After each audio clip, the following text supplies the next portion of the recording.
ladies, it's me, Tony Pomponi ASMR, back with another video. See, this is why I'm wearing headphones, so I have to use my phone for this video. So I have to know, like, how far to move my phone so it doesn't buzz the mic. This video was booked by Nicole. Thank you, Nicole, for booking this 15-minute personal ASMR video. She let me publish it publicly with her permission. So if you want to book your own custom video or any other of my services, TonyPomponi.com, links below, helps fund, support this channel to help keep the lights on, help me keep me going. Otherwise this happens. No lights. Okay. Oh, girl, I don't know. Girlfriend, I don't know why it's buzzing so much. Hold on. Let me try to see if that helps. Okay. There we go. Hopefully that stops buzzing because that's quite irritating. Okay, so maybe I should move the mic this way. Alright, so their birthday is in February. It's close to Valentine's Day and it's their favorite month. They wanted me to do a short video on Valentine's Day and the mythology of Cupid, so I found a couple articles and I did check. Yes, I can read people's blog posts with, as long as I credit the article, the news article or whatever, blog article, whatever. And I believe these are also public domain info, or they've gathered their info from the public domain, so I will add the two article links to the description box below, okay, so I can properly credit them. This first article is the history of Valentine's Day by Forgotten History, so this website is forgottenhistory.me, forgottenhistory.me, so, sorry about that buzz, I'm trying my best here, I don't know what's going on. Alright, so, here is the origin of Valentine's Day, so I'm just gonna read, and people like reading as part of ASMR, so hope you enjoy the video, and I'm gonna post this obviously in February for Valentine's Day. So, it says here, the origin of Valentine's Day is a bit muddled between Catholic and pagan traditions, but the general consensus is that its earliest roots sprout from the Roman festival of Lupercalia. This was a fertility festival that was held between the 13th and 15th of every February. By the way, I had no idea about this information. This is the first time I'm even looking it up, so it's coming as a surprise to me as well. It was a holiday where people celebrated the coming of spring, honored the Roman goddess of agriculture, known as Faunus. I thought that said Fanny at first. And honored the she-wolf. Oh my god, I was just thinking of Shakira this morning. That raised Romulus and Remus, the supposed founders of Rome. The festival was headed by a group of priests called Luperci. These men began the celebration by sacrificing a goat, oh Lord have mercy, and a dog. Oh heck, not the dog, no. Then two of them would rest their heads on an altar and have the knife wiped on their foreheads. What the heck, that's messed up. Before having it wiped off by a piece of wool that had been dipped in milk. The two men were supposed to laugh while all this happened. I don't know if I want to read about this anymore. A feast was held after the beginning ritual. Once that was over, the Luperci would cut strips of skin from the... Oh my god, I don't even want to go into detail. And run around while half or fully nude, smacking women with them. What the heck? Any woman touched by the animal's skin was supposed to be made fertile. That is messed up. Towards the start of the festival, men and women were paired up through a lottery system, and the couples would stay together for the duration of the event, or even longer depending on how well they matched. This was a popular festival that was celebrated in many parts of the Roman Empire and even persisted after its fall, but it is not the sole root of Valentine's Day. So this is an artist depiction. This is in the public domain as well. So yeah, there's like a pregnant woman and they're like throwing animal skin at them. Ugh. There are 3 Christian martyrs recognized by the Catholic Church that had the name Valentine or Valentinus, and no one is sure exactly which one the holiday is named after. I'm glad I didn't name myself Tonus Valentinus, because that would be messed up.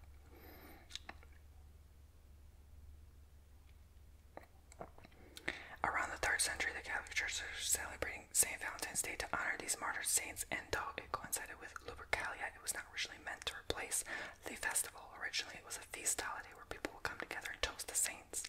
It had nothing to do with romance like today. Some believe that the holiday took its name from a priest who was martyred by Claudius II Gothicus. In 270 CE, Emperor Claudius believed that single men made better warriors than those who had a wife and kids, so he made it illegal for young men to marry. St. Valentine believed this was immoral and defied the order by marrying couples in secret. When the emperor found out about this, he had the saint beheaded. Off with your head. This execution supposedly occurred around the middle of February. There was another St. Valentine who was a bishop in Terni during Claudius's reign. It is said that after a night of fervent prayer, the saint was able to heal a boy who was not able to speak or straighten his body. He was also was successful in converting many Roman scholars to Christianity. When the emperor got wind of these acts, he had the man killed, also purportedly around the middle of February. Some historians claim that these first two saints were actually the same person, the stories just being different retellings. So, artist's depiction of St. Valentine healing the lame boy. This is also in the public's domain. So, one of the more well-known St. Valentines was a man who was said to have helped Christians escape Roman prisons where they were beaten and tortured. During his time in the prison, he befriended the jailer's blind daughter, some accounts even claiming they were in love. One night while the two were talking, he placed his hand over the girl's eyes and healed her blindness. He was sentenced to execution, and just before he was killed, sent a letter to the girl signing it, "From your Valentine." There's even a fourth Saint Valentine not officially recognized by the church, who died on February 14 in Africa, and along with 24 soldiers. However, this is all that is known about him. Although it is unknown exactly which man is the inspiration for the holiday, all of them share common themes of heroism and romance. And by the Middle Ages, Valentine became one of the most popular saints across Europe. Towards the end of the 5th century, Pope Gelasius I declared the Lupercalia festival illegal, replacing with the St. Valentine's Day feast in order to Christianize the pagan holiday. Around the same time, the Normans, originated in France, celebrated a holiday called Galatians Day, which translated to lover of women. Likely Galatians Day and Valentine's Day became confused with each other as they sound similar, and possibly led Valentine's Day to be seen as a romantic holiday. So, evolution. Valentine's Day did not become a holiday known for romance until around the mid to late Middle Ages. Wow. The first poem that mentioned Valentine's Day in a romantic context was Parliament of Fowls, published in 1375 by Geoffrey Chaucer. The particular line in the poem saying, "For this was on Saint Valentinis Day, when every fowl cometh there to choose his mate." William Shakespeare also began romanticizing the holiday in his writings, which helped to spread the notion of a holiday for love across Europe. Valentine's greetings became common during this period, but written Valentines did not appear until the 1400s, and still did not gain popularity until the 1500s. It makes me glad I don't have a partner or not celebrating Valentine's Day, because, I didn't realize the origins and how messed up it was. The oldest known Valentine is a poem that Charles, the Duke of Orleans, wrote to his wife while he was in prison in the Tower of London, after being captured at the Battle of Agincourt in 1415. In the poem, he refers to her as his very sweet Valentine. Commercially printed cards began popping up around the 1700s and became extremely popular. Printed Valentines did not catch on in America until the mid-1800s, when Esther A. Howland, commonly known as the mother of the Valentine, began mass-producing Valentines with lace and colorful pictures. These cards traditionally had pictures of Cupid, the Roman god of love, and I'm going to get into the mythology of Cupid soon. This video might be a little longer. It's okay. Sometimes when you book my custom ASMR, your video might end up being longer than what you booked, because I'm posting it public, and so I want my poopsies to, to share. The more the merrier, right? Yeah. I want my poopsies to have longer content to listen to. Sorry, I don't know why I said share, but share as well. It helps to share these videos too. These cards traditionally had pictures of Cupid, the Roman god of love. Cupid was originally a mischievous god who played with the emotions of man, shooting golden arrows to cause love and leaden ones to sow discontent. It wasn't until the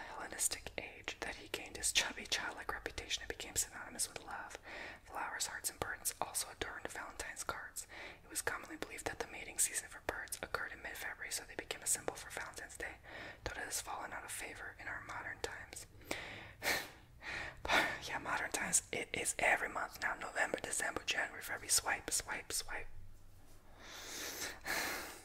Everybody Cupid out there nowadays. Shake my darn head. Part of the reason for the even people in relationships. Oh, I said it. I said too much. Part of the reason for the Valentine's popularity was because showing affection for someone in public was looked down upon, and exchanging cards and greetings was an easy way for people to express their feelings for one another. I was also cheated on the day before Valentine's Day, so I also feel some type of way about Valentine's Day in particular, but that's another story. Valentine's Day advanced right along with technology, becoming a more involved holiday with the new innovations. Around 1900, the sending of Valentines really took off as cheap postage enabled even the poorest of individuals to send them. Oh, that's cute. Oh, these are, girl, I wish these posts, oh, I can't show it, it's not public to me, but I wish, they're cute. I wish they were sent out nowadays. Those look real cute. Really cute postage. Their postage stamp look better than ours nowadays. Ours look like, and they be charging us more, and they be raising the price on the postage when ours postage looks like, anyway.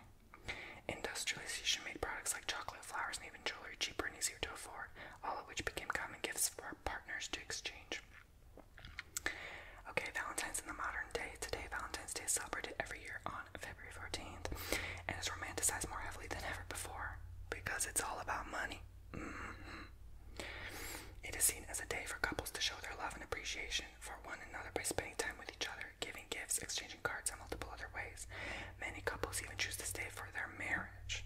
The day has become somewhat commercialized, just like many holidays, with several companies that specialize in making cards, candy, flower arrangements, portraits, and much more. It is estimated that 145 million Valentine's Day cards are sent every year, making it the second largest card sending holiday, Christmas being number one. Of course, with this being the age of the internet, there are even e-Valentine cards that people can send. The holiday has expanded. Oh, it's 11/11, guys. Maybe that's a good sign. Maybe I'll find a real true man, a real true lover that can love me on Valentine's Day. The holiday and pay for dinner. Not expect me to pay. The holiday has expanded past romantic love too, and has morphed into a day for friends and relatives to show appreciation for one another. It is even common for school children to exchange Valentine's Day cards. In recent years, a sort of replacement holiday called Galentine's Day has sprung up. What's that? It involves women doing similar activities that they would with a partner, only with their close female friends instead, so they can show their appreciation for one another. In other words, the band Tattoo, the Russian band T-A-T-U. Yeah, I said it. Unfortunately, with the good, there also comes the bad. Every year, the rates of someone unfortunately ending their life, and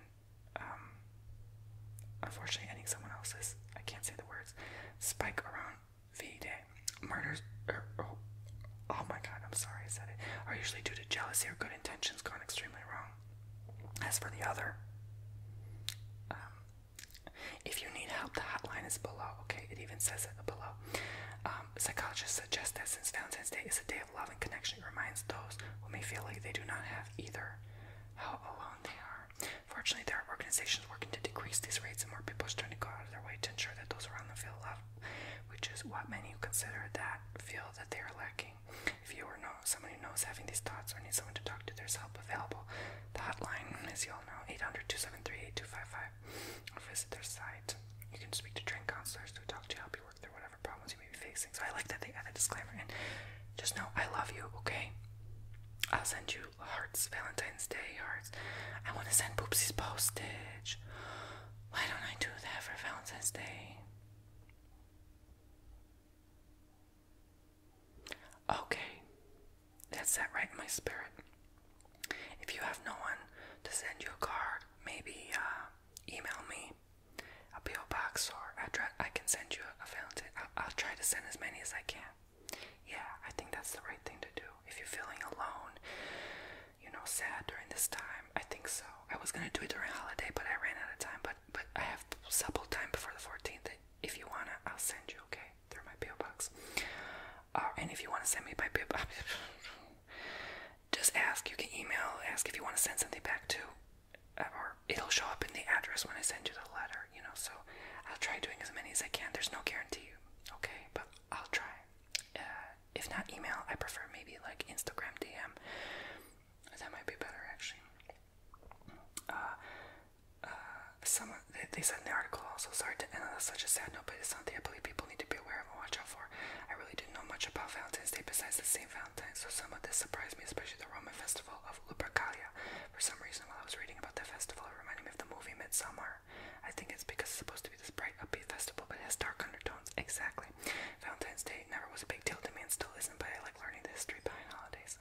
So they got different sources, from Britannica.com, History.com, NPR.org, SmithsonianMag.com, Historic-UK.com, NationalGeographic.com, Britannica.com, and NYTimes.com. Okay, so this is written by Matthew Jarrett from ForgottenHistory.me. Matthew Jarrett, ForgottenHistory.me. That's the website. I will save it so I can credit in the description below. So here is the next one. Ancient-origins.net. Ancient-origins.net. Okay. Written by Riley Winters. Okay. Riley Winters. The link will be in the description and proper credits. So it says Cupid and Psyche, true love conquers all. So this is the mythology of Cupid that the person who booked this custom video, Nicole, thank you, wanted me to talk about. So yeah, this video will be just a bit longer than 15, but why not? The mythological tale of Cupid and Psyche is one of the few Greek and Roman myths that has not fully become assimilated into modern consciousness, though adapted somewhat into the better-known Beauty and the Beast, first written by French author Jean-Marie Le Prince de Beaumont as La Belle et la Bête. The correlation to the earlier ancient text is relatively unrecognized. Cupid, known as Eros in Greek, is often still portrayed as a chubby baby cherub with a fondness for arrows, and Psyche is still predominantly unknown outside the psychological community. Psyche means soul in ancient Greek and was subsequently utilized in the literature of psychologists. However, in the ancient world, Cupid and Psyche's love was well documented and appreciated among the literary scholars. Although its original Greek form is now lost, the length of the text remains within Lucius Apuleius, the Golden A-S-S. A side anecdote that in many ways overshadows the remainder of the novel. Okay, once upon a time, Cupid and Psyche's narrative begins as most modern fairy tales do, with a kingdom, a daughter with an insurmountable burden over her head, a trial, and a subsequent moral. It is as follows. A king and queen give birth to 3 daughters, but only the third possesses unearthly beauty. Apuleius' text claimed that her beauty was so astounding the poverty of language is unable to express its due praise. Rumors spread of this girl, Psyche's astounding loveliness, eventually reaching the ears of the Roman goddess Venus.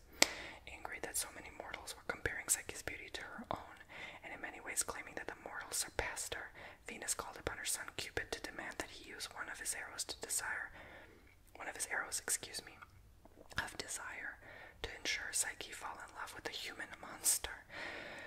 Obedient as always to his mother, Cupid descended to the earthly plane to do as she wished. Yet he was so astonished himself by the mortal princess's beauty that he mistakenly shot himself. From that moment, Cupid was, I don't know, I found that funny. Cupid was irrevocably in love with the princess. An unsettling prediction for the princess. Around this time, it became evident to her parents that Psyche's attractiveness had angered the gods, as no mortal man would take her hand in marriage. Imploring the temple of Apollo, they learned that Psyche was destined for much worse fate than celibacy. The virgin is destined for the pride of no mortal lover. Her future husband awaits her on the top of the mountain. He is a monster whom neither gods nor men can resist. Psyche, conscious of the mistakes of her mortal kingdom for praising her so highly, was content to follow the oracle's advice. From the top of the highest cliff, dressed in funerary garbs, Psyche was swept away by the west wind, Zephyr. Zephyr always seems to come back in my life. I see that a lot. There must be some connection there. She was brought to a striking valley, in the center of which stood a palace so magnificent it could not have been built by any hands other than the gods. Surrounded by luscious trees with a crystalline fountain at its heart. Psyche soon concluded that this golden hall would be her new home, further reiterated by the voice of her new husband echoing through the halls. This faceless stranger began to visit her in the night, every night, to make love to her in the darkness, but despite his nighttime tenderness, Psyche was haunted by the oracle's claim that he was a monster. So here is Psyche's wedding, 1895 pre-Raphaelite, photo by Edward Burne-Jones. There's a public domain image of that. In the center, Psyche's betrayal damns her relationship when she allowed her two sisters to visit. I need to close these. There we go. I wanted to show you better because I felt like that was in the way. Hold on. There we go. That's probably a better close-up. I want to at least show you some images. It's public domain. Okay. Psyche's betrayal damns her relationship when she allowed her two sisters to visit. They were jealous of her beautiful home and insisted that if Psyche's husband really was a monster, she owed it to herself to find out. So Psyche was convinced to break her husband's holy request of allowing his face to remain a secret. She gazed upon him in the night, and in doing so she damned their relationship. A single drop of oil fell from the candle. Psyche lit to gaze at his face, waking him, and Cupid, in all his majestic beauty, fled their home, distressed by her betrayal. Distraught, Psyche went in search of her husband, traveling for many days until she came to the temple of Ceres, the motherly goddess of grain. So here is Amor and Psyche, 1589.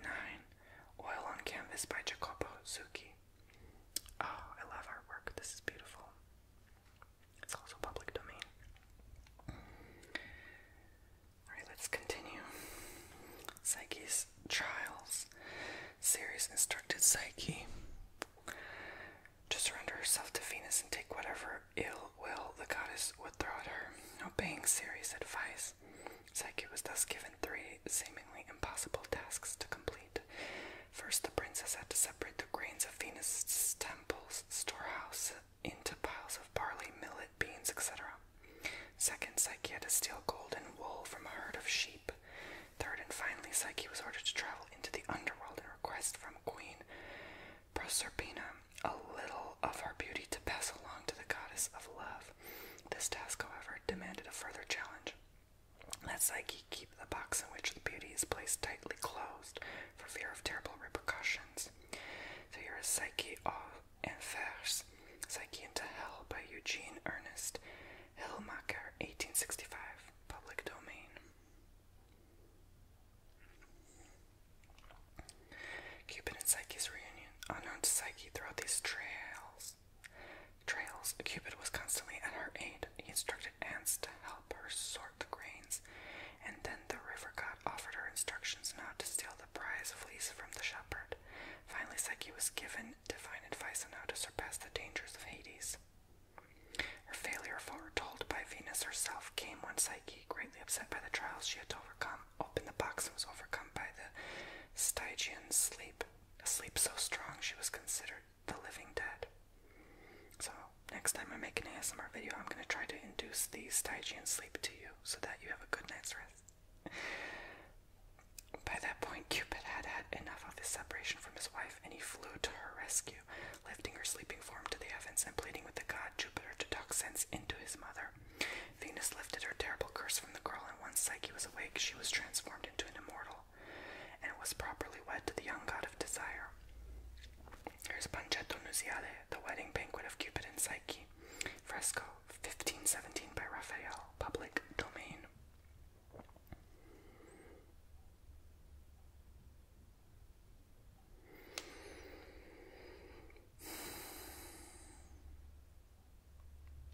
Alright, so that is it. Riley Winters wrote this on ancient-origins.net. So those are the two articles. I hope my Poopsie subscribers enjoyed this video.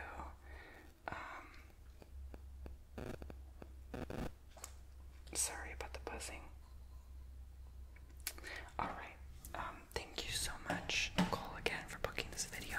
Again, if you'd like to book your own YouTube video, TonyPomponi.com, or other of my services like tarot reading, Reiki healing, candle wax reading, coffee cup reading. And I found it interesting, the article I read, she also used candle wax and dipped it in the bowl, but that was different.